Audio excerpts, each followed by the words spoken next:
আমরা যখনই কোনো যাত্রায় যাব বলে মনে করি তখনই আমরা প্রস্তুত থাকি আসন্ন বিপদের জন্য বা সংকটের জন্য। যেমন যদি আমাদের মনে হয় যে আজকের পরিবেশ খুব ঠান্ডা হবে, তাহলে আমরা গরম বস্ত্র ধারণ করি বা সেটাকে সাথে নিয়ে যাই। যদি মনে হয় যে বৃষ্টি হতে পারে বা বৃষ্টি হয়ে চলেছে আমরা দেখছি, তাহলে আমরা একটা ছাতা সাথে নিয়ে নিই। আমরা প্রস্তুত থাকতে চাই এবং এটাই উচিত, এবং সেই কারণেই আমরা যাত্রায় সাফল্য লাভ করি। কিন্তু যদি আমরা কথা বলি জীবনযাত্রা নিয়ে, যা কিনা সব থেকে বেশি গুরুত্বপূর্ণ, তাহলে তার জন্য আমরা পূর্ণরূপে প্রস্তুত থাকি না। আশেপাশের মানুষ, এই সমাজ, আমাদের সাথী, আমাদের মিত্ররা যে কোনো মুহূর্তে বদলে যেতে পারেন। সেই জন্য আমরা নিজেদেরকে কখনো সাবধান করি না, কখনোই নিজেদের প্রস্তুত করি না। আমাদের এটা কখনোই মনে হয় না যে এরকম হতে পারে, আর সেই কারণেই শেষে গিয়ে আমরা অত্যন্ত দুঃখ পাই। একটা অমূল্য শিক্ষা আছে যেটা আমাদের লাভ করা উচিত, সতর্ক থাকা উচিত। এই জীবনযাত্রার জন্য শুধুমাত্র এই পরিবেশের বিষয়ে তথ্য সংগ্রহ করা বা তাকে অনুমান করা এটুকু হলেই চলবে না। আমাদের আশেপাশের মানুষজনকে দেখতে হবে, তাদের স্বভাব পরিস্থিতির ওপর নজর রাখতে হবে। যখন তারা রং পাল্টাচ্ছেন নজর রাখতে হবে, তা অত্যন্ত আবশ্যক। পরিবর্তন আপনার জীবনে অবশ্যম্ভাবী, সঠিকভাবে তার সম্মুখীন হন। আসুন আমার সাথে ভালোবেসে বলুন, রাধা রাধা।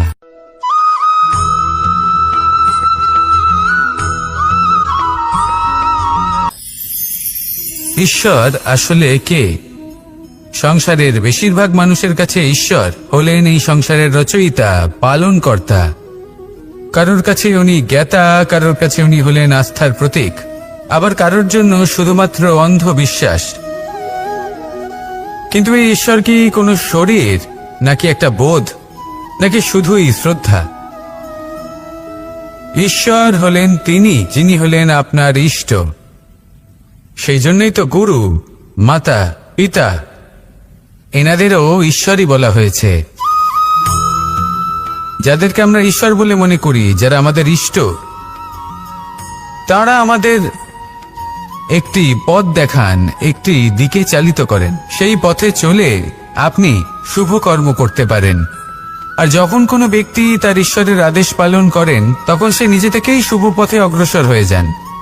বেশ কয়েকজন মানুষ ঈশ্বরের ওপর আস্থা রাখেন এবং ভাবেন যে অনুচিত কোনো কাজ করা উচিত নয়, ঈশ্বর দেখছেন। ওনারা ভয় পান যে কোনো অনুচিত কর্ম করলে কে জানে তার পরিণাম কি হবে। এমন অনেক ব্যক্তি রয়েছেন যারা ঈশ্বরকে বিশ্বাস করেন এবং জানেন যে ঈশ্বর তাদেরকে দেখছেন, তাই যে যে শুভকর্ম ওনারা করেছেন তার ফল তারা অবশ্যই পাবেন। এবার আপনি ভয় পেয়ে ঈশ্বরকে বিশ্বাস করবেন, নাকি বিশ্বাসের দ্বারা ঈশ্বরকে বিশ্বাস করবেন, সেই সিদ্ধান্ত আপনারই। কিন্তু হ্যাঁ, যদি আপনার মনে ঈশ্বরের জন্য কোনো স্থান থাকে, যদি আপনার কোনো ইষ্ট থাকেন, যদি আপনি কাউকে ঈশ্বর মনে করেন, যার প্রত্যেক আদেশ আপনি পালন করে থাকেন, তাহলে বলি ঈশ্বর কখনো আপনাকে অনুচিত পথে চালিত করবেন না। আসুন আমার সাথে ভালোবেসে বলুন, রাধা রাধা।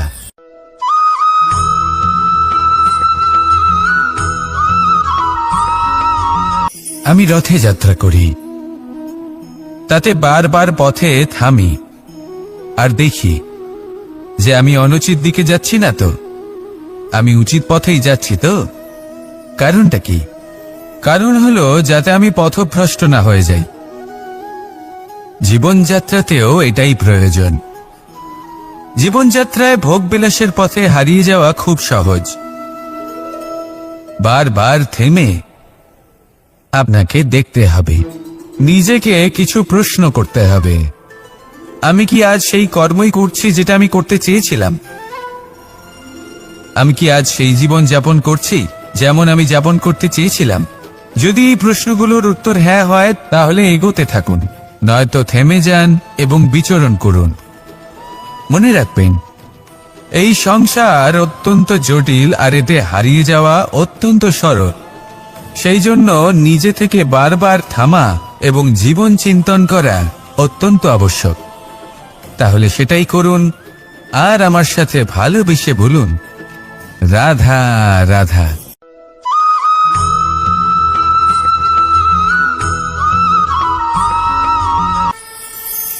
কথায় আছে যে স্বপ্ন এবং লক্ষ্য হলো একটি মুদ্রারই দুটি দিক। যতক্ষণ না স্বপ্ন দেখছেন ততক্ষণ বুঝবেন কি করে আপনার লক্ষ্য কি। স্বপ্ন দেখে যদি নিজের লক্ষ্য বুঝতে পারেন, সেটা পেতে চান, তবেই সেটা লাভ করতে পারবেন। কিন্তু স্বপ্ন এবং লক্ষ্য এই দুইয়ের মধ্যে একটা ভারসাম্য রয়েছে, যেটা বজায় রাখা প্রয়োজনীয়। একে আমরা বলে থাকি পরিশ্রম। দেখুন, যদি আপনি স্বপ্ন দেখতে চান তাহলে পরিশ্রম ত্যাগ করে নিদ্রা লাভ প্রয়োজন। কিন্তু যদি আপনি লক্ষ্য লাভ করতে চান তাহলে আপনাকে নিদ্রা ত্যাগ করে পরিশ্রম করতে হবে। তাই আলস্য ত্যাগ করুন এবং সিদ্ধান্ত নিন যে আপনি কি চান। আপনার জীবনের এই তুলাদণ্ডে স্বপ্নের পাল্লা ভারী হওয়া প্রয়োজন নাকি লক্ষ্যের? আমার মতে এই দুইয়ের মধ্যে যদি ভারসাম্য বজায় রাখেন তবে পথ নিজে থেকেই সামনে আসবে। শুধু সেই পথে অগ্রসর হতে থাকুন এবং আমার সাথে ভালোবেসে বলুন, রাধা রাধা।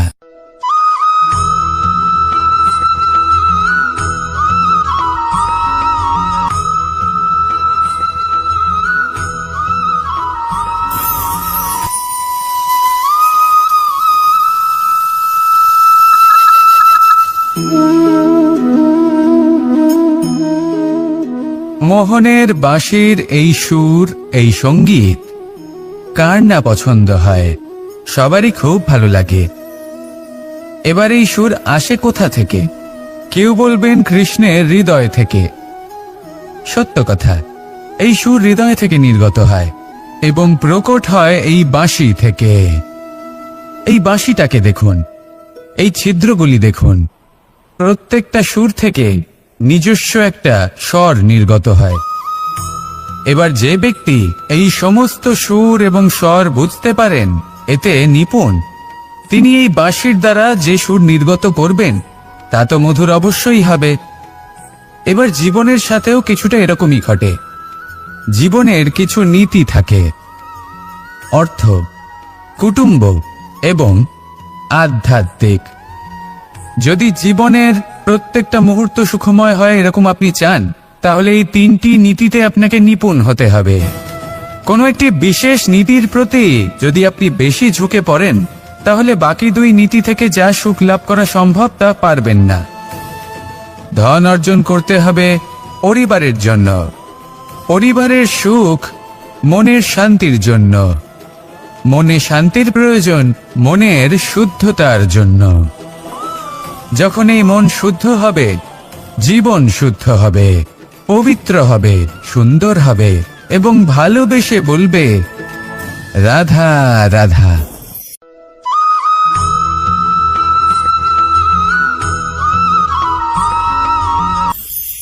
আপনারা সবাই একটা গাছের পাতাকে দেখুন। যতক্ষণ পর্যন্ত গাছের সাথে, মানে গাছের ডালের সাথে জুড়ে থাকে, সে সবুজ থাকে, বাতাসের সাথে সে নড়তে থাকে। যতক্ষণ পর্যন্ত ও সূর্য থেকে পাওয়া রশ্মির শক্তি গাছে পৌঁছে দেয় ততক্ষণ ও ডালের সাথে যুক্ত থাকে।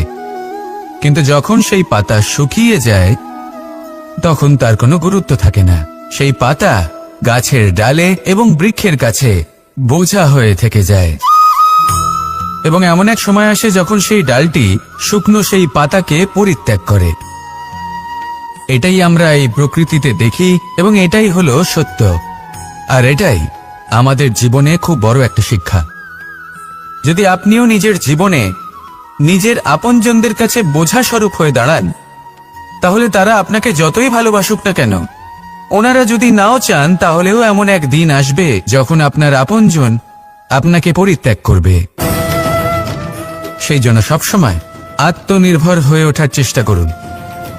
নিরন্তর পরিশ্রম করতে থাকুন, কারোর উপর বোঝা হয়ে থাকবেন না, বরং তার সাথে মিলে দায়িত্ব পালন করুন।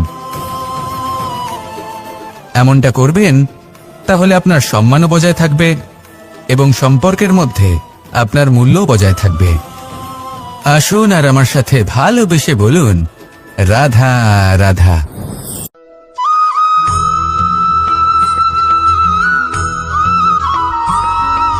এই শুকনো পাতাটিকে দেখুন, নিষ্প্রাণ হয়ে পড়েছে। কোনো একটা সময় এই পাতাটি একটা গাছের ডালে ছিল। সেই গাছ ওর লালন পালন করত। যখন যখন বাতাস বইত, এই পাতায় কম্পন দেখা দিত, মনকে প্রফুল্ল করে তুলত। কোনো একদিন এই পাতা গাছের ডাল থেকে ঝরে পড়ে গেল। নিঃসন্দেহে ও নিজের স্বাধীনতা পেল, কিন্তু আস্তে আস্তে শুকিয়ে গেল, নিষ্প্রাণ হয়ে গেল। দেখুন, আমি এই কথা বলছি না যে স্বাধীনতা অনুচিত, কখনোই না। কিন্তু যে কোনো পরিস্থিতিতে স্বাধীন হতে চাওয়া এটা নিশ্চিতরূপে অনুচিত। আমরা যদি আমাদের জীবনে পরিবারের গুরুত্ব ভেবে দেখি, তাহলে এই পরিবারে যতই মতভেদ থাকুক না কেন, যতই মনোমালিন্য থাকুক না কেন, যতই বিবাদ থাকুক না কেন, এই সব মিটিয়ে নেওয়া অত্যন্ত প্রয়োজনীয়। সেই সবকিছু সমাপ্ত করা অত্যন্ত প্রয়োজনীয়। কখনো এই পরিবারকে ভাঙতে দেবেন না, কখনো এই পরিবার থেকে দূরে চলে যাবেন না। এই পরিবার হলো আমাদের জীবনের একটা অমূল্য সম্পদ, অমূল্য এক আশ্রয়, যা এই সংসারে হয়তো কোথাও আপনি পাবেন না। তাই একে আগলে রাখুন। ভেবে নিন আপনি পাতা আর আপনার পরিবার সেই গাছ। আসুন আমার সাথে ভালোবেসে বলুন, রাধা রাধা।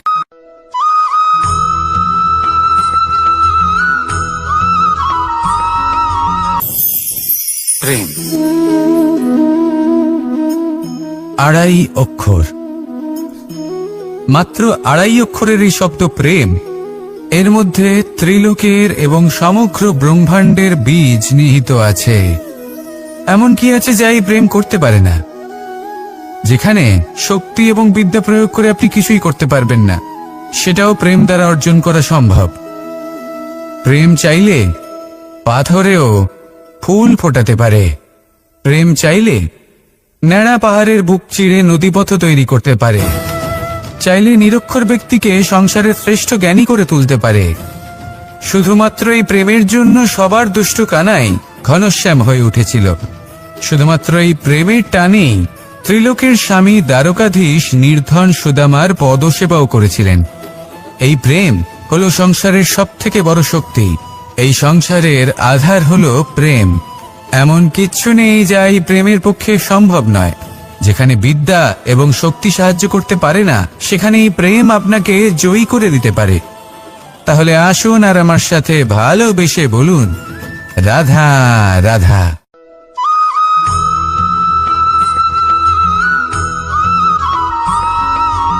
দীপাবলি আমাদের সবথেকে বড় উৎসব। শ্রীরাম রাবণকে পরাস্ত করে 14 বছরের বনবাস কাটিয়ে আবার অযোধ্যায় ফিরে এলেন অমাবস্যার রাত্রে। অযোধ্যায় সবাই খুব প্রসন্ন ছিলেন, খুবই উৎসাহিত ছিলেন। অযোধ্যায় সহস্র প্রদীপ প্রজ্বলিত করা হয়েছিল এই উৎসবে। একে আমরা দীপাবলি বলে থাকি। এবার এই বিষয়ে আমরা সকলে জানি। আপনি কি এটা জানেন যে শ্রীরাম বাস্তবে অমাবস্যার এক রাত আগেই অযোধ্যায় পৌঁছে গেছিলেন? সবার সামনে অমাবস্যার রাতে এসেছিলেন। এর কারণ কি? শ্রীরাম প্রমাণ করতে চেয়েছিলেন যে যে কোনো সময়, দিন হোক বা রাত, শুভ বা অশুভ হয় না। শুভ অশুভ কিছু থাকলে তা হলো মানুষের চিন্তা, তার ভাবনা, তার নির্বাচন আর তার কর্ম। নিজেই দেখে নিন। শ্রীরাম অর্থে দীপাবলি বলা যেতে পারে। তাহলে নিজের পরিবারের সাথে দীপাবলি পালন করুন। আপনাদের শুভেচ্ছা জানাই। আসুন আর আমার সাথে ভালোবেসে বলুন, রাধা রাধা।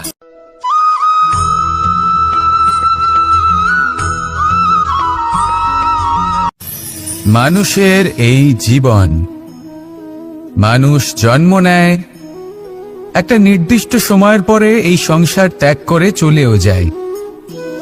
এবার শুধু এটাই আবশ্যক নয় যে এই জীবনকালকে আপনি যাপন করবেন, শুধু এটাই গুরুত্বপূর্ণ নয়।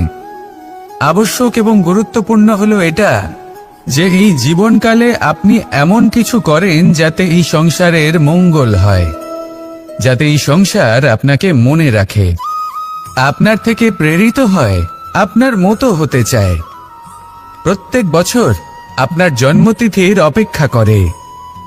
এমনভাবে আপনার জন্মদিন পালন করে যাতে সেটা মহোৎসবের আকার ধারণ করে।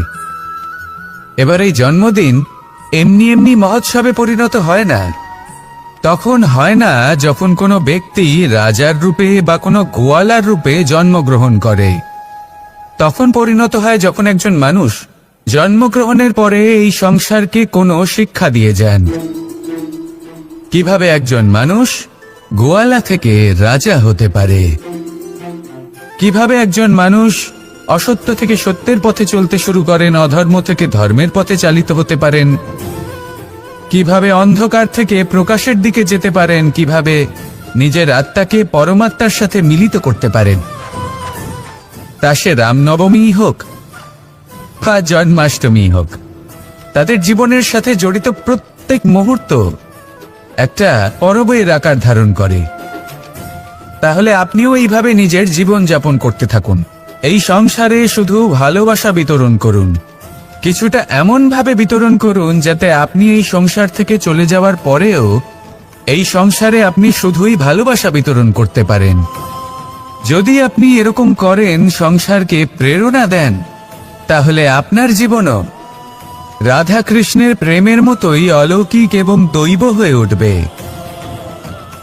আসুন আর আমার সাথে ভালোবেসে বলুন, রাধা রাধা।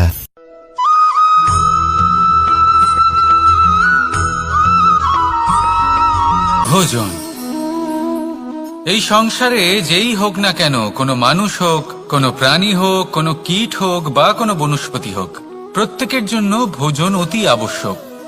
কারণ ভোজন থেকেই শক্তি পাওয়া যায়, আর সেই শক্তি দিয়েই সংসারের, আমাদের জীবনের সমস্ত কার্য করা যায়। এবার এমন এক ধরনের শক্তি হয় যা শীতের ঋতুতে সূর্য থেকে আমরা পেয়ে থাকি, আর আরেক ধরনের উত্তাপ হয় যা দিয়ে ভোজন রান্না করা হয়, সুস্বাদু নানান ধরনের ভোজন। এবার অত্যন্ত গুরুত্বপূর্ণ হলো যে ব্যক্তি সেই ভোজন বানাচ্ছেন তার মানসিক পরিস্থিতি এবং সেই ব্যক্তি যিনি ভোজন গ্রহণ করছেন তার মানসিক অবস্থা। যখনই আপনি ভোজন বানাচ্ছেন তখন ভালোবাসার সাথে কাজটা করুন, ধন্যাত্মক ভাব নিয়ে, সৎ ভাবনার সাথে। কারণ আপনার এই মানসিক স্থিতি শক্তির আকারে সেই খাদ্যের সাথে মিলে মিশে যায়। আর যখনই আপনি ভোজন গ্রহণ করছেন তখন সদ্ভাবনার সাথে, প্রসন্নতার সাথে গ্রহণ করুন, ধন্যাত্মক ভাব নিয়ে। যদি আপনি প্রসন্নতার সাথে রান্না করেন, প্রসন্নতার সাথে খাদ্য গ্রহণ করেন, তাহলে আপনি প্রসন্নই থাকবেন, আর মন সুপ্রসন্ন হয়েই বলবে, রাধা রাধা।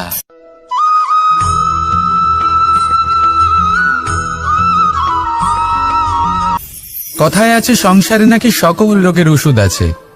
যদি আপনি নিজের শরীরকে ভালোবাসেন তাহলে ব্যায়াম করুন, যদি নিজের নিঃশ্বাস প্রশ্বাসকে ভালোবাসেন তাহলে প্রাণায়াম করুন, যদি আপনি নিজের আত্মাকে ভালোবাসেন তাহলে ধ্যান করুন। কিন্তু যদি আপনি নিজের জীবনকে, পরমাত্মাকে ভালোবাসেন তাহলে সকলকে ভালোবাসতে থাকুন। এই ভালোবাসা অত্যন্ত গুরুত্বপূর্ণ এবং আবশ্যক। ভালোবাসার থেকে ভালো না কোনো ওষুধ আছে, না আছে কোনো আসন। এর থেকে ভালো না কোনো ব্যায়াম আছে, আর না কোনো প্রাণায়াম। এই ভালোবাসা বড় বড় সমস্যারও সমাধান করতে পারে। ভালোবাসা বড় বড় বিপদকে আপনার থেকে দূর করতে পারে। এই ভালোবাসাই আপনাকে জীবনে বাঁচতে শেখায়, কারণ ভালোবাসাই হলো জীবনের আসল সত্য। তাহলে আসুন আর আমার সাথে ভালোবেসে বলুন, রাধা রাধা।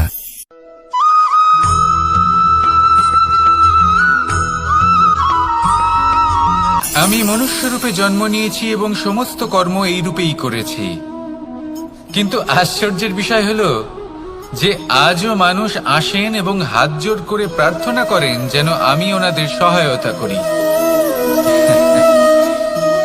আপনাদের একটা কথা বলতে চাই, আমি সকলকে সাহায্য করতে পারবো না, কিন্তু আমি শিক্ষা অবশ্যই দিতে পারবো, জ্ঞান প্রদান করতে পারবো। এমন কিছু জ্ঞান যার ভিত্তিতে মানুষ যা চাইবেন তাই লাভ করতে পারবেন যদি সঠিক কর্ম করতে থাকেন। যখন কংসের অসুররা, আপনি অবশ্যই লাভ করবেন। আর এই মন সুপ্রসন্ন হয়ে বলবে, রাধা রাধা।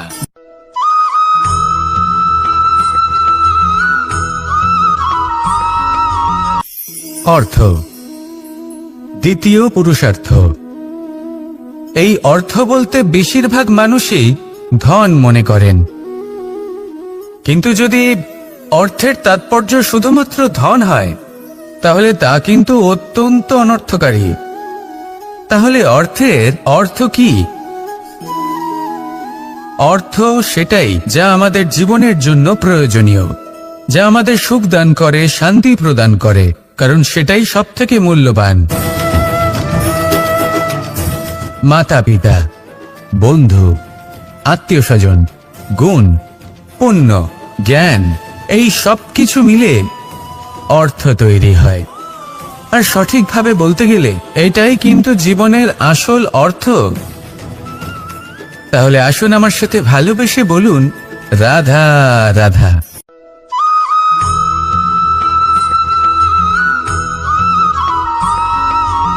সুখ, দুঃখ এবং শক্তি, এই তিন হলো এই সংসারের ত্রিদেবের মতো। আমাদের জীবনে যা কিছু ঘটছে এই তিনটির ভিত্তির উপরেই হচ্ছে। আসলে এই সংসারের একটা নিয়ম আছে, যখনই আপনি কিছু লাভ করেন এই সংসার আপনার পরীক্ষা নেয়। এটা জানার জন্য আপনার পরীক্ষা নেয় যে আপনি যা কিছুই লাভ করেছেন আপনি কি আদৌ সেটার যোগ্য কিনা। ঠিক সেইভাবেই এই সুখ, দুঃখ এবং শক্তি আপনার পরীক্ষা নিয়ে থাকে। যখন সুখ আসে তখন সে আপনার পরীক্ষা নেয় যে আপনার মধ্যে অহংবোধ জাগ্রত হয়নি তো। যদি অহংবোধ চলে আসে তাহলে সুখ সেখানেই সঙ্গ ত্যাগ করে। দুঃখ আপনার ধৈর্যের পরীক্ষা নিতে থাকে, আর যদি আপনার মধ্যে ধৈর্য না থাকে তাহলে এটা আপনাকে আরো বেশি দুঃখের গভীর অন্ধকারে ঠেলে দেবে। সেখানে শক্তি পরীক্ষা নেয় আপনার বিনম্রতার। যদি আপনি বিনম্র না হন তাহলে হয় এই শক্তি আপনার সঙ্গ ত্যাগ করবে, নয় এই শক্তি বিনম্রতার অভাবে আপনার পতনের কারণ হতে পারে।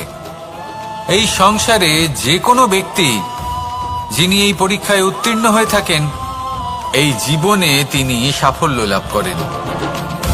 আসুন আমার সাথে ভালোবেসে বলুন, রাধা রাধা।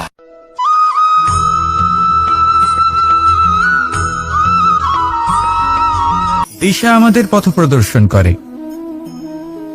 আর আমরা এই দিশার মধ্যেও পবিত্র অপবিত্র, শুভ অশুভ জিনিস খুঁজে পাই। কিন্তু প্রশ্ন হলো এটাই যে সত্যি কি এই দিশা পবিত্র বা অপবিত্র হয়, শুভ বা অশুভ হয়? সত্যি কথা বলতে দিশা শুধুই একটা দিক মাত্র, কিন্তু সেই দিকে যে ব্যক্তি থাকেন তার কর্ম হয় শুভ হয় নয় অশুভ হয়।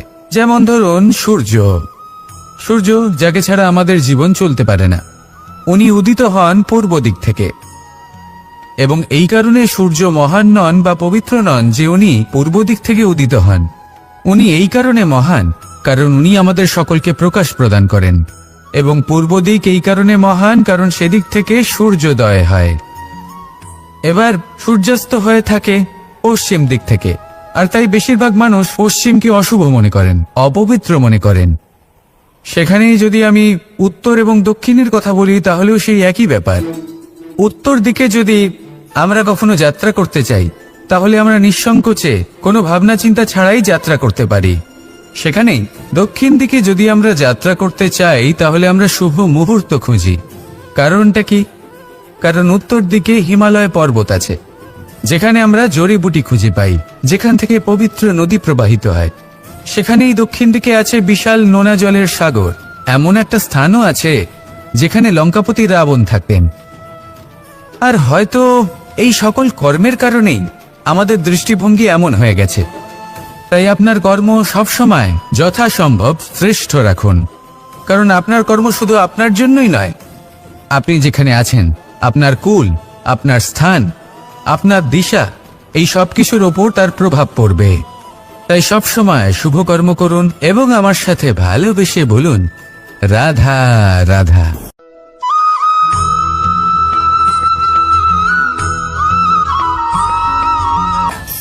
একবার একটা শেয়াল বনে বিচরণ করছিল। ও একটা ছোট্ট শাবক দেখতে পেল।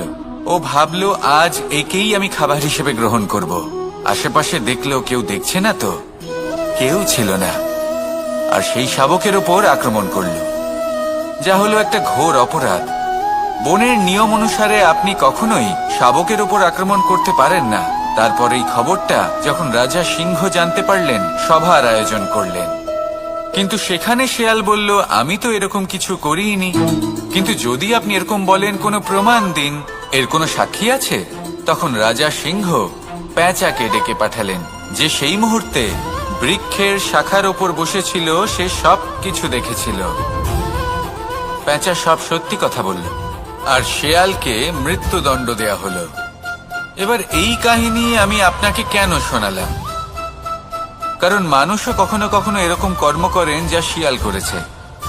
এটা ভাবেন কেউ দেখছে না, যখন আমি অনুচিত কর্ম করতেই পারি। কিন্তু না, আপনি যাই করুন না কেন, কেউ না কেউ অবশ্যই তা দেখছে। কোনো ব্যক্তি না হলেও কোনো প্রাণী, না হলে কোনো যক্ষ বা দেব বা প্রেত। যদি এনারা কেউ না দেখেন, তাহলে ধরিত্রী মাতা দেখেন, যেখানে দাঁড়িয়ে আপনি সেই কর্ম করছেন, তাই না? তাই একটা কথা সবসময় মনে রাখবেন, কে দেখছেন কে দেখছেন না সেই বিষয়ে ভাবা ছেড়ে দিন। এটা খুব সহজ কথা। আপনি যদি উচিত কর্ম করেন, উচিত ফল পাবেন। যদি অনুচিত কর্ম করেন, তাহলে আপনি অনুচিত ফল অবশ্যই পাবেন। সেই জন্য উচিত পথে চলতে থাকুন, উচিত কর্ম করতে থাকুন, আর আমার সাথে ভালোবেসে বলুন, রাধা রাধা।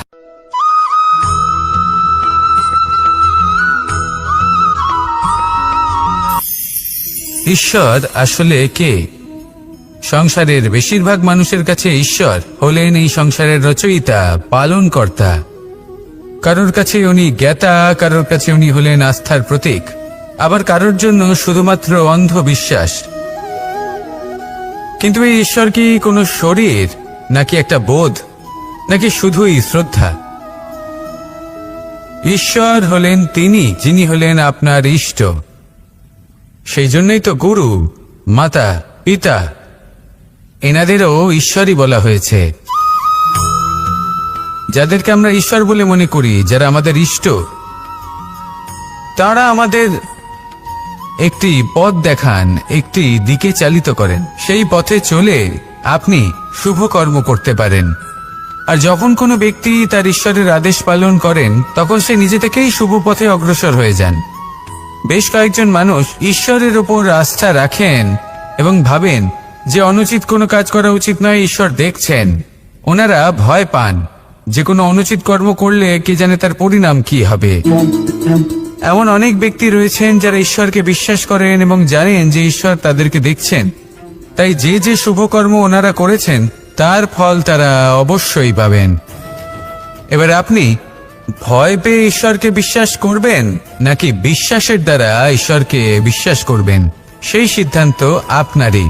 কিন্তু হ্যাঁ, যদি আপনার মনে ঈশ্বরের জন্য কোনো স্থান থাকে, যদি আপনার কোনো ইষ্ট থাকেন, যদি আপনি কাউকে ঈশ্বর মনে করেন, যার প্রত্যেক আদেশ আপনি পালন করে থাকেন, তাহলে বলি, ঈশ্বর কখনো আপনাকে অনুচিত পথে চালিত করবেন না। আসুন আমার সাথে ভালোবেসে বলুন, রাধা রাধা।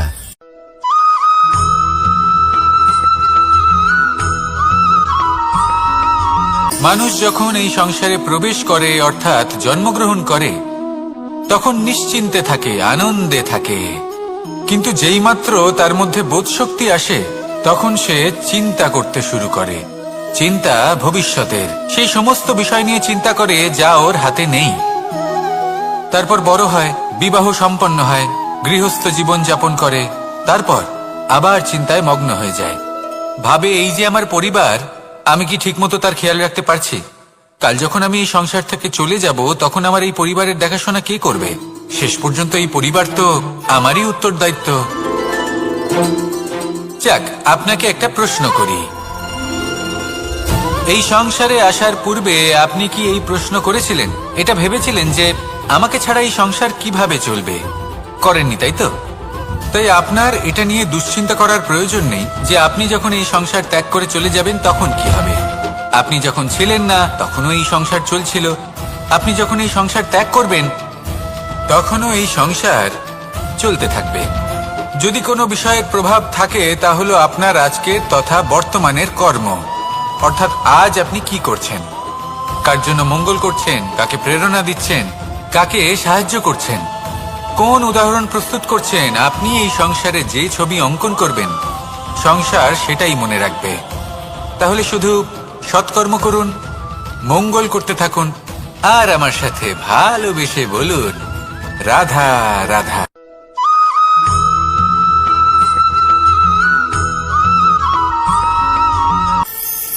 কথায় আছে যে স্বপ্ন এবং লক্ষ্য হলো একটি মুদ্রারই দুটি দিক।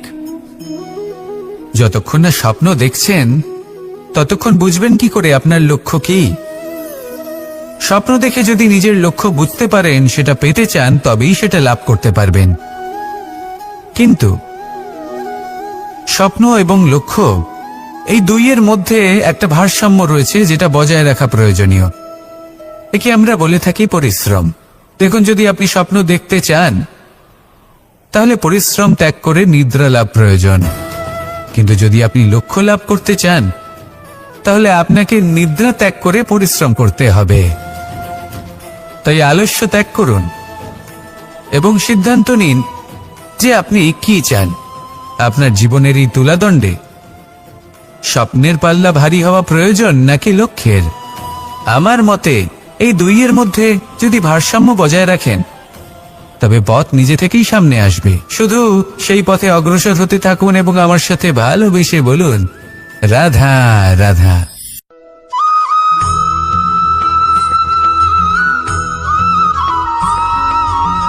সংসারে আমাদের জীবনে যখন কোনো সুখ বা দুঃখ আসে, তার জন্য আমরা কাউকে না কাউকে অবশ্যই দায়ী করে থাকি, তাই না?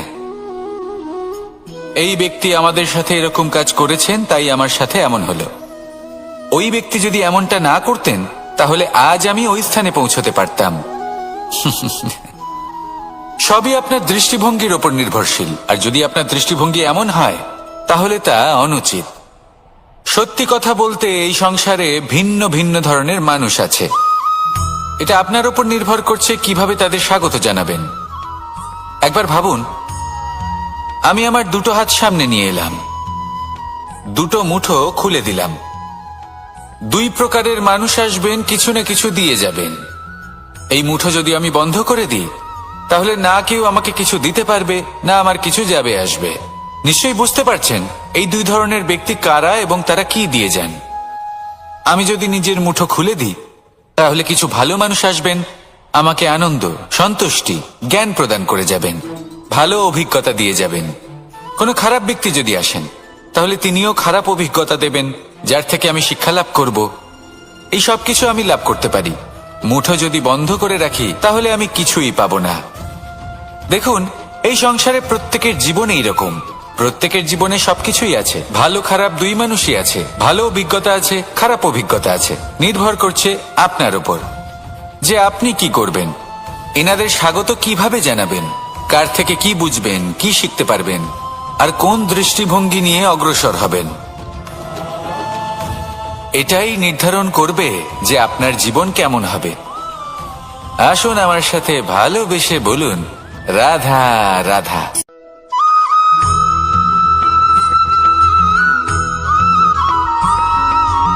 আমরা যখনই কোনো যাত্রায় যাব বলে মনে করি তখনই আমরা প্রস্তুত থাকি আসন্ন বিপদের জন্য বা সংকটের জন্য। যেমন যদি আমাদের মনে হয় যে আজকের পরিবেশ খুব ঠান্ডা হবে তাহলে আমরা গরম বস্ত্র ধারণ করি বা সেটাকে সাথে নিয়ে যাই। যদি মনে হয় যে বৃষ্টি হতে পারে বা বৃষ্টি হয়ে চলেছে আমরা দেখছি, তাহলে আমরা একটা ছাতা সাথে নিয়ে নিই।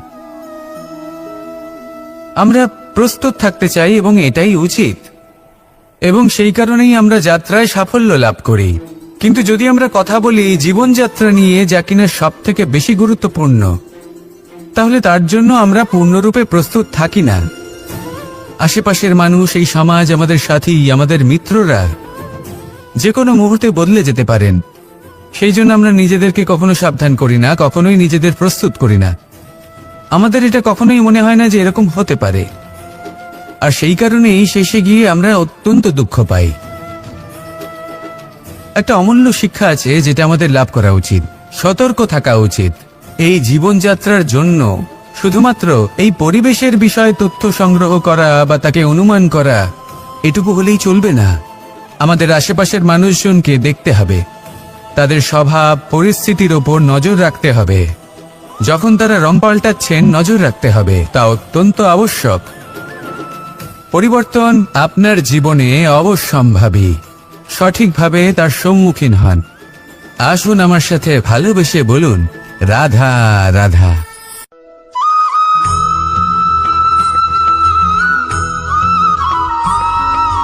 জীবনে যখন কোনো ব্যক্তি নিজের লক্ষ্য প্রাপ্তির জন্য নিরন্তর পরিশ্রম করতে থাকেন, চেষ্টা করতে থাকেন, তখন তিনি কষ্ট অনুভব করেন, কখনো শারীরিক কষ্ট, কখনো মানসিক কষ্ট। এবার উনি এটা ভাবতে থাকেন যে আমি কি উচিত করছি নাকি অনুচিত করছি। কারণ অন্যদিকে এমন একজন ব্যক্তিও আছেন যিনি একদমই পরিশ্রম চেষ্টা করছেন না। তিনি মদিরা পান করেন, বিলাসিতায় জীবন কাটান, অলস প্রকৃতির হয়ে ওঠেন, নিদ্রাতে বিলীন হয়ে থাকেন আর ভাবেন যে তিনি সুখ লাভ করছেন। কিন্তু এরকম কেন হয়? কারণ যখন আমরা সৎ পথে থাকি, উচিত পথে চলি, লক্ষ্য প্রাপ্ত করার জন্য চেষ্টা করতে থাকি, তখন আমাদের ভেতরে থাকা নেতিবাচক শক্তি এবং পাপ এই দেহকে ত্যাগ করে দেয়। আর এই অনুভূতিটাই আমাদের দুঃখের অনুভূতি দেয়, কষ্ট দেয়। এবার সেখানে যদি আমরা কুপথে চলি, অনুচিত পথে চলতে থাকি, তাহলে আমাদের ভেতরে থাকা পুণ্য এবং ধনাত্মক শক্তি আমাদের দেহ ত্যাগ করে দেয়। আর এই অনুভূতির কারণেই আমরা সুখ অনুভব করি। কিন্তু কখনো ভাববেন যে এই সুখ বেশি সময় পর্যন্ত থাকে না। সেই জন্য সবসময় মনে রাখবেন, যদি আপনি জানেন যে এটাই আপনার লক্ষ্য, এটাই উচিত পথ, শুভ পথ, তাতে নিরন্তরভাবে এগিয়ে যেতে চেষ্টা করতে থাকুন। এই কষ্ট আপনাকে সুখের পরাকাষ্ঠায় কখন পৌঁছে দেবে তা আপনি জানতেই পারবেন না। আসুন আমার সাথে ভালোবেসে বলুন, রাধা রাধা।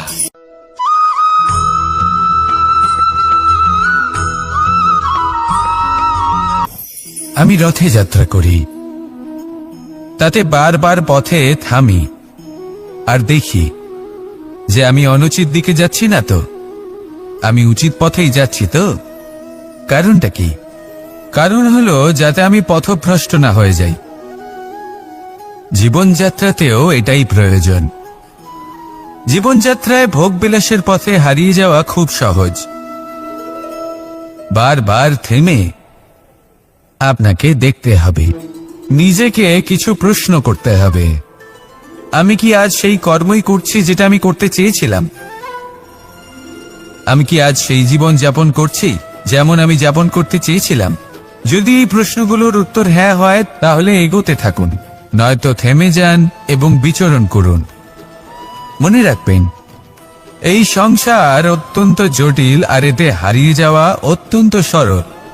সেই জন্য নিজে থেকে বারবার থামা এবং জীবন চিন্তন করা অত্যন্ত আবশ্যক। তাহলে সেটাই করুন আর আমার সাথে ভালোবেসে বলুন, রাধা রাধা।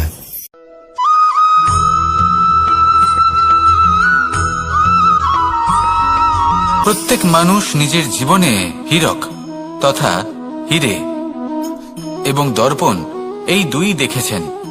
এই দুই হলো সাদা এবং এরা দুজনেই আলোর প্রতিফলন ঘটায় এবং এরা দুজনেই উজ্জ্বল হয়ে ওঠে।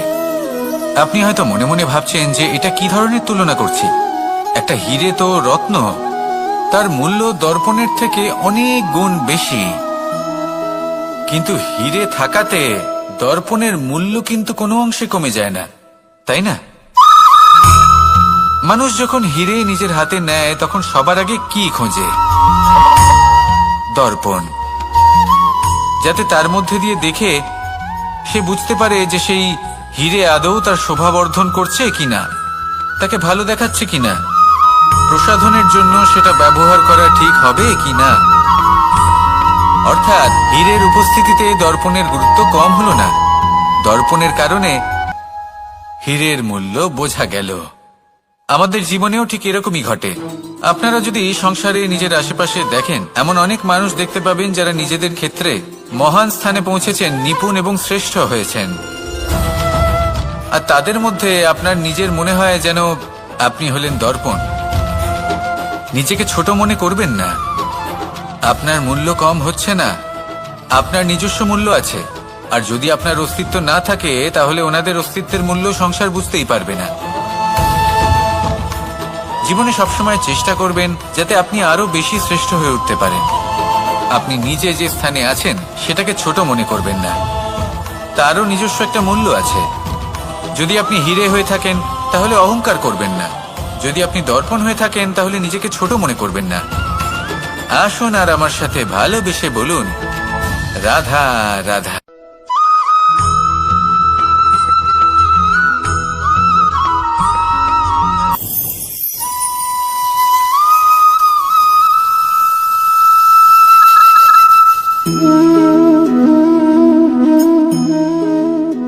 মোহনের বাঁশির এই সুর, এই সঙ্গীত কার না পছন্দ হয়, সবারই খুব ভালো লাগে। এবার এই সুর আসে কোথা থেকে? কেউ বলবেন কৃষ্ণের হৃদয় থেকে। সত্য কথা, এই সুর হৃদয় থেকে নির্গত হয় এবং প্রকট হয় এই বাঁশি থেকে। এই বাঁশিটাকে দেখুন, এই ছিদ্রগুলি দেখুন, প্রত্যেকটা সুর থেকে নিজস্ব একটা স্বর নির্গত হয়।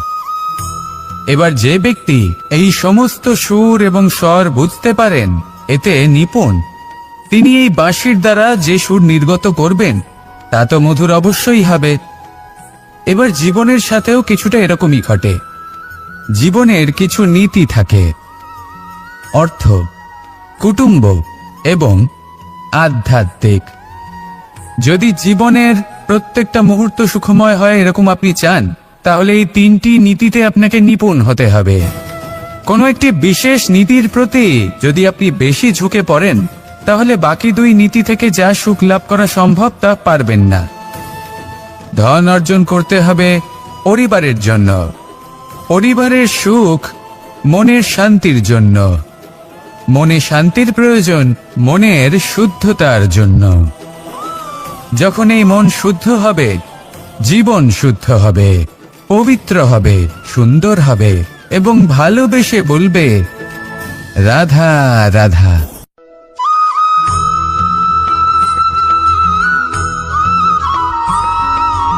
মানুষ জন্মগ্রহণ করে, তার সাথে ভয়েরও জন্ম হয়।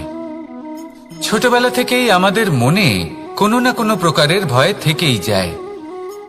কেউ এই বিষয়ে ভয় পায় যে তার কোনো বস্তু তার থেকে দূরে চলে যাবে। কেউ এই বিষয়ে ভয় পায় যে আমি নিজেকে হারিয়ে ফেলব। কেউ এই ভেবে ভয় পায় যে আমার প্রিয়জনেরা তারা যেন আমার থেকে দূরে না চলে যায়।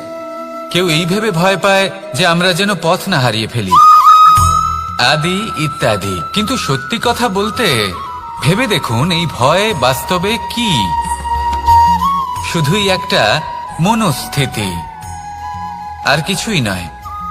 যা কিছু আপনি জীবনে পেয়েছেন তা একদিন আপনাকে হারাতে হবে। এই জীবন হলো আপনারই, কিন্তু তাও একদিন সমাপ্ত হবে। তাই ভয় পেয়ে কি লাভ? এই ভয় শুধু আপনাকে জীবন যাপন করা থেকে বাধা দিচ্ছে, আর কিচ্ছু নয়। পথ হারিয়ে ফেললেই বুঝতে পারবেন যে নতুন পথ কিভাবে বানাতে হয়। কিছু মানুষকে জীবন থেকে হারালে তবেই আপনি বুঝবেন যে আপনার আপনজনকে। এই ভয়ের কারণে ভীত হয়ে থাকবেন না।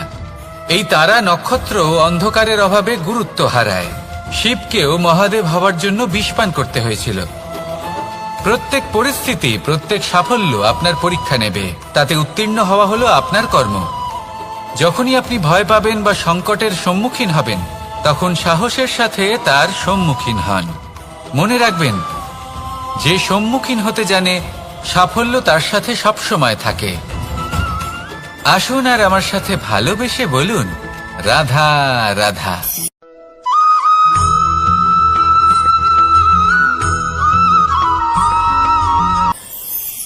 দেখুন, এটা তো সবাই করে থাকেন। ধনের কামনা করা, ধন অর্জন করা, ঈশ্বরকে ধন্যবাদ জানানো, সবাই করেন, কিন্তু ফল সবাই পান না। কারণ বেশিরভাগ মানুষই পেছনে ফিরে তাকিয়ে এটা ভাবেন যে আমরা তো জীবনটা যাপনই করলাম না। এই জীবনে সবকিছু আছে, সম্পত্তি আছে, স্বাচ্ছন্দ্য আছে, সাফল্য আছে, শুধু সুখ আর শান্তি নেই। এবার এরকমটা কেন হয়, এর পেছনে কারণটা কি? কারণ হলো এটাই যে জীবনে বাঁচার যে বিধি আপনি নির্বাচন করেছেন তা কিছুটা অনুচিত। জীবনে কিভাবে বাঁচা উচিত, জীবনযাপন কিছুটা রীতি মেনে করা উচিত। অর্থাৎ সবাইকে ভালোবাসুন, কারোর সাথে ছলনা করবেন না, সম্পর্ক গড়ে তুলুন, তা পালন করুন। যদি ধন অর্জন করতে চান তাহলে নীতি মেনে করুন, ভেবেচিন্তে পরিকল্পনা করে। আবার বলবো, কারোর সাথে কোনো ছলনা নয়, কোনো অনুচিত কর্ম করবেন না ধন অর্জন করার জন্য। আর যদি ঈশ্বরকে ধন্যবাদ জানাতে চান তাহলে প্রীতি দ্বারা করুন। আর যে ব্যক্তি রীতি, নীতি আর প্রীতি এই তিনটি ভাব বুঝে উঠতে পারে এবং তা আত্মসাৎ করে নিতে পারে, তার অতীত, ভবিষ্যৎ এবং বর্তমানকাল সবকিছু সংযত হয়। আপনি কিভাবে জীবনযাপন করতে চান, কিভাবে ধন অর্জন করতে চান, ঈশ্বরকে ধন্যবাদ জানাতে চান, নির্বাচন আপনার। আসুন আমার সাথে ভালোবেসে বলুন, রাধা রাধা।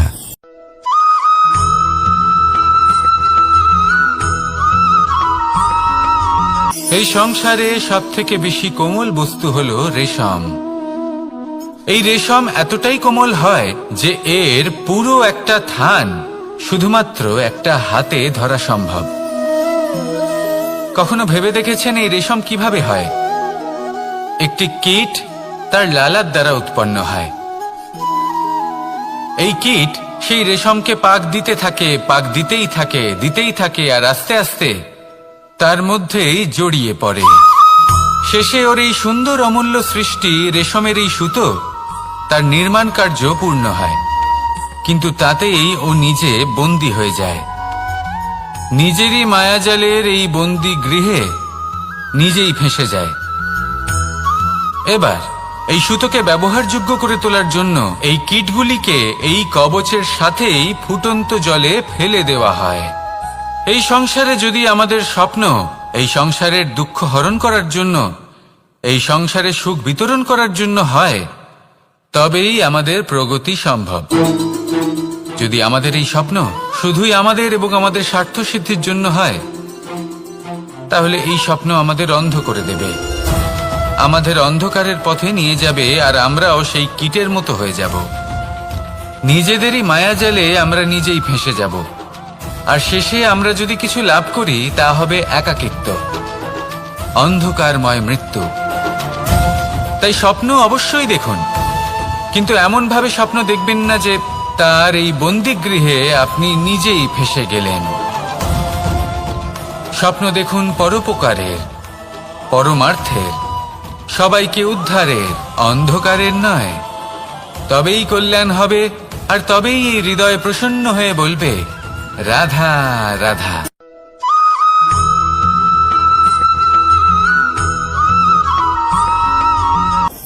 কখনো কোনো বৃক্ষকে দেখেছেন? এই ধরিত্রী থেকে ততটুকুই জল নেয় যতটুকু তার প্রয়োজন। কোনো প্রাণীকে দেখুন, এই প্রকৃতি থেকে ততটুকুই খাবার গ্রহণ করবে যতটুকু তার খিদে রয়েছে। খিদে মিটে গেলে আর খাবে না। এবার মনুষ্যকে দেখুন, সে নিজের জীবনে যা কিছু পেয়েছে, বস্তু, ধন, খাবার, শক্তি, প্রয়োজনের থেকে অনেক বেশি লাভ করার চেষ্টা করে থাকে। প্রয়োজনের থেকে বেশি যদি পেয়েও যায় তাহলেও তার কম মনে হয়। এবার এরকম ঠিক কেন হয়? এর পেছনের কারণ কি? কারণ হলো লোভ। লোভের আগুন কিছু এমন হয়, যদি মানুষের মনে একবার প্রজ্বলিত হয় তাহলে শুধু বাড়তেই থাকে। ততক্ষণ বাড়বে যতক্ষণ না আপনি নিজে তাকে বাধা দিচ্ছেন। তবে এই লোভের আগুন নিয়ন্ত্রণ করা সম্ভব। পরিমিতিবোধ, পরিমিতিবোধের চিন্তা। আপনাকে শুধু নিজেকে একটা সরল প্রশ্ন করতে হবে। যখনই মনের মধ্যে কোনো বস্তুর প্রতি, শক্তির প্রতি, ধনের প্রতি, ভোজনের প্রতি লোভ বেড়ে যায়, নিজেকে প্রশ্ন করুন, এটা কি আমার কাছে ততটাই প্রয়োজনীয় যতটা একটা বৃক্ষের কাছে জল? যতটা একটা প্রাণীর কাছে ভোজন? এটা কি ততটাই প্রয়োজনীয়? যদি উত্তর না হয় তাহলে নিজেকে সেখানেই বাধা দিন, সেই ভাবনা সেখানেই ত্যাগ করুন, কারণ সেটাই হলো লোভ। ঠিক এইভাবেই প্রয়োজনীয়তার চিন্তা করে আস্তে আস্তে এই মন নির্লোভ হয়ে উঠবে, আর এই মন প্রসন্ন হয়ে বলবে, রাধা রাধা।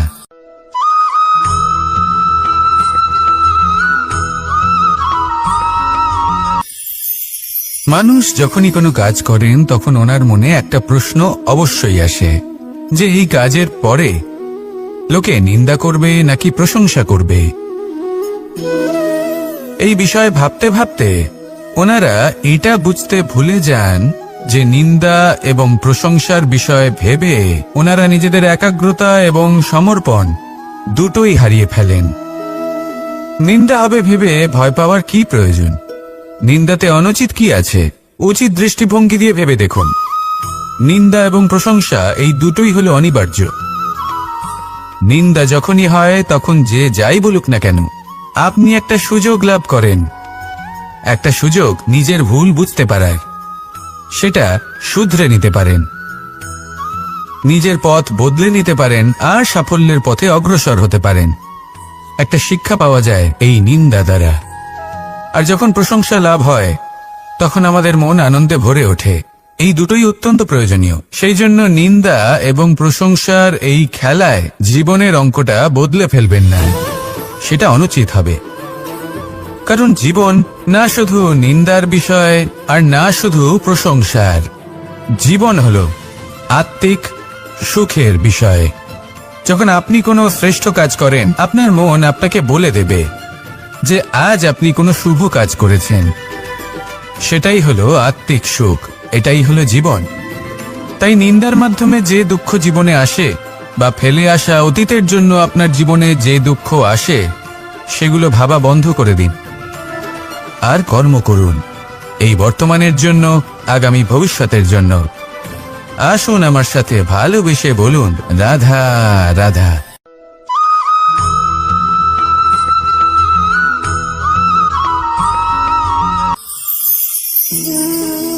এ হলো গোলাপ ফুল। একে আমরা সকলেই চিনি। সমগ্র সংসার ভালোবাসে এই পুষ্পকে। এই ফুল দেখতেও সুন্দর। সবথেকে বেশি গুরুত্বপূর্ণ কথা হলো এর সুগন্ধ, যা দূর দূরান্ত থেকে ব্যক্তিদেরকে আকৃষ্ট করে। এই সুন্দর পুষ্প একটু মন দিয়ে দেখলেই দেখা যায় এর নিচে কাঁটা রয়েছে। এই সংসার বলে, এ প্রকৃতির কেমন রচনা, এত কোমল পুষ্প, এটা কি তীক্ষ্ণ কাঁটা সহ প্রস্ফুটিত হয়? এটাই হলো জীবনের সত্য। আমাদের অন্তরের সদ্গুণ, সেগুলিও এই ফুলের মতোই সুন্দর। সংসারের সৌন্দর্য দেখতে পায়, এর সুগন্ধ চতুর্দিকে ছড়িয়ে পড়ে। কিন্তু এই সদ্গুণ জাগ্রত করে তোলার জন্য কঠোর পরিশ্রম করতে হয়, প্রতিনিয়ত চেষ্টা করে যেতে হয়। তাই জন্য যদি আপনি জানেন আপনার পথ উচিত কিন্তু তা কাঁটায় পরিপূর্ণ, তাহলে থামবেন না, চলতে থাকুন। একবার যদি অন্তরের সদ্গুণ জাগ্রত হয়, তাহলে এই সংসার এই সৌন্দর্য দেখবে আর সুগন্ধে আকর্ষিত হয়ে আপনার কাছে আসবে। এই মন, এই জীবন প্রসন্ন হয়ে বলবে, রাধা রাধা।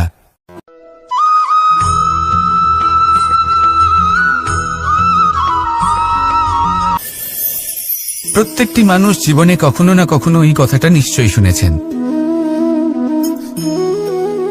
যে ভাগ্যের থেকে বেশি আর সময়ের পূর্বে কিছুই পাওয়া যায় না।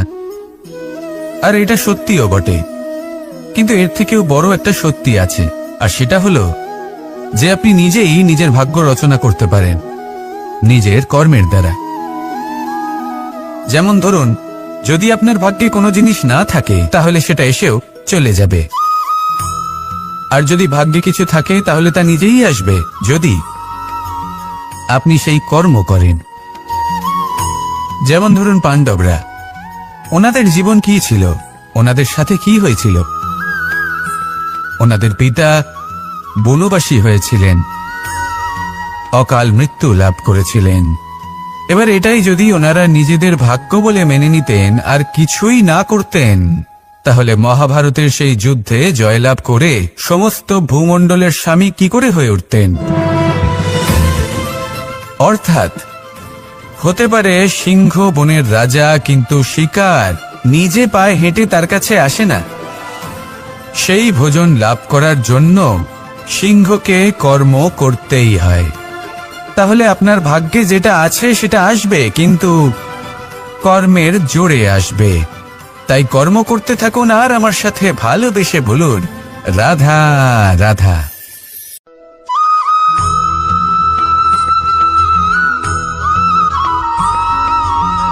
জীবন হলো আত্মিক সুখের বিষয়। যখন আপনি কোনো শ্রেষ্ঠ কাজ করেন, আপনার মন আপনাকে বলে দেবে যে আজ আপনি কোনো শুভ কাজ করেছেন। সেটাই হলো আত্মিক সুখ, এটাই হলো জীবন। তাই নিন্দার মাধ্যমে যে দুঃখ জীবনে আসে, বা ফেলে আসা অতীতের জন্য আপনার জীবনে যে দুঃখ আসে, সেগুলো ভাবা বন্ধ করে দিন আর কর্ম করুন এই বর্তমানের জন্য, আগামী ভবিষ্যতের জন্য। আজ আপনাকে আমি একটা কাহিনী শোনাবো। রাধার সখী ললিতা একদিন প্রসাধন করছিল।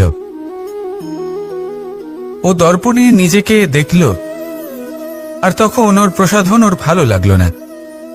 ও বারংবার নিজের প্রসাধন বদলাতে থাকলো আর দর্পণের দিকে তাকালো।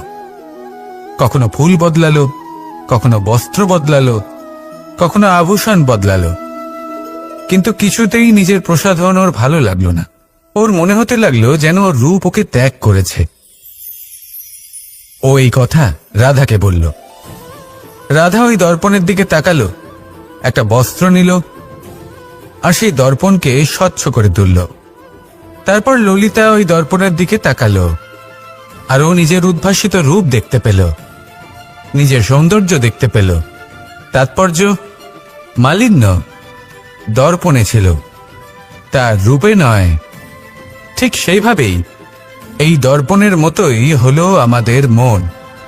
যদি এতে মালিন্য থাকে, তাহলে এই সংসারের সবকিছুই মলিন বলে মনে হবে। আপনি যদি এই সংসারের সৌন্দর্য দেখতে চান, এই সংসারের শুভ কি সেটা জানতে চান, তাহলে নিজের মনকে স্বচ্ছ করে তুলুন। আসুন আমার সাথে ভালোবেসে বলুন, রাধা রাধা।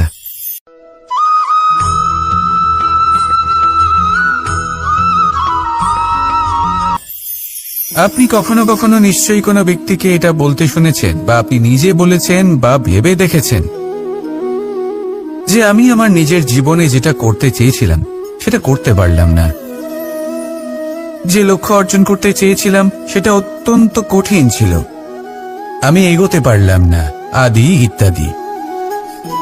আমরা সবাই কখনো না কখনো ভাবি যে লক্ষ্য আমরা নির্ধারণ করেছি সেটা আমাদের পক্ষে অত্যন্ত কঠিন, প্রায় অসম্ভব। আমাকে বলুন, যে প্রত্যেকটা বস্তু বা সাফল্য যা কিছু আপনি কামনা করেছেন, কোনোটাই কি সরল ছিল? নির্বাচনের সময় সেটা সরল ছিল না, সেই জন্যই আপনি সেই লক্ষ্যটা নির্বাচন করেছেন। কারণ সংসারের যে কোনো বস্তু বা কোনো সাফল্য যদি খুব সহজে পাওয়া যায় বা কম চেষ্টা করেই লাভ করা যায়, সেটা আমাদের ততটা সন্তুষ্ট করে না। সেই জন্য আমরা জেনে বুঝেই কঠিন লক্ষ্য নির্বাচন করি, কারণ সেই লক্ষ্য আমাদের প্রতিস্পর্ধা এবং সংঘর্ষের সম্মুখীন করে, যা সম্মুখীন হয় অগ্রসর হওয়ার পরে আমরা আরো বেশি শ্রেষ্ঠ হয়ে উঠি। সেই জন্য কিছু অসম্ভব কিনা সেই বিষয় চিন্তা করবেন না, শুধু অগ্রসর হতে থাকুন, নিজের কর্ম করুন, সেই লক্ষ্যকে প্রাপ্ত করুন আর আমার সাথে ভালোবেসে বলুন, রাধা রাধা।